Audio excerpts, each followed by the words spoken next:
Po celé stáročia sa prieskumníci, prisťahovalci a svetoví lídri vydávali na jeho vody a hľadali niečo viac.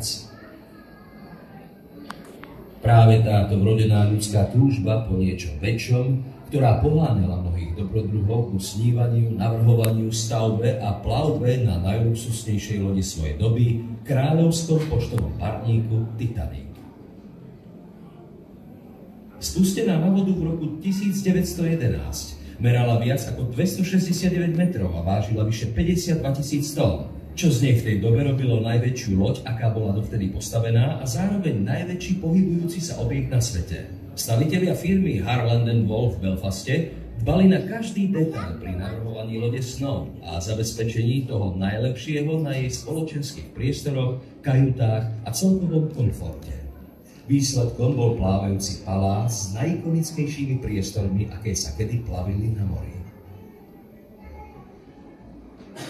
Prvá trieda na palube Titanicu predstavovala najbohatšiu spoločenskú vrstvu, ktorej členovia boli v roku 1912 vnímaní ako celebrity. Na výdavkoch sa nešetrilo. Kajuty hodné kráľovskej rodiny. Fajčiareň pre gentlemanov. Salónik pre rodiny. A dokonca aj bazén so slanou vodou vyhrievaný na príjemnú teplotu. Ako sa stredná trieda rozrástla na prelome storočia, narástol aj transatlantický pohyb cestujúcich. Pasažieri druhej triedy si mohli vychutnať výber vynikajúcich literárnych diel v knižnici. Priestranná jedáleň, ktorá sa rozprestierala na celú šírku lode. Ďalšia fajčiareň pre pánov a kajuty, ktoré svojou kvalitou konkurovali kajutám prvej triedy na iných lodiach.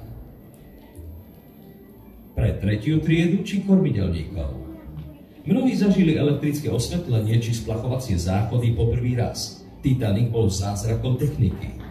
Namiesto jednoduchých kajút a spoločenských nocľahární ponúkal súkromné kajuty, kvalitné jedlo v priestrannej jedálni s dostatkom svetla, spoločenskou miestnosťou pre rodiny a áno, fajčiareň pre mužov.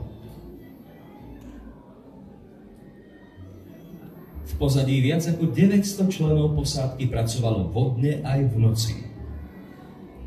Kuchári, kuriči, inžinieri a dôstojníci. Všetci sa starali o to, aby sa panenská plavba Titanicu stala nezabudnuteľnou. A takou sa aj stala. Po zrážke s ľadovcom 14. apríla 1912 došlo k obrovským stratám na životoch a utrpeniu pre tých, ktorí prežili. Titanic klesol na dno oceánu, kde mal zostať skrytý na veky vekov. Ale v roku 1985 bol objavený vrak lode a spolu s ním aj stopy vedúce k odhaleniu tajomstiev osudnej noci. Od objavenia vraku spoločnosť RMS Titanic, ktorá je správcom vraku, vykonala na mieste 8 výskumných a záchranných expedícií, na ktorých získali viac ako 180 artefaktov, zozbierané počas týchto expedícií.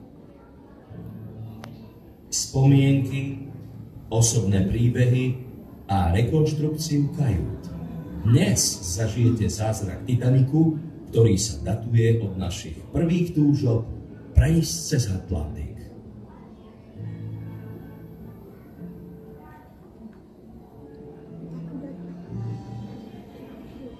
Ooh.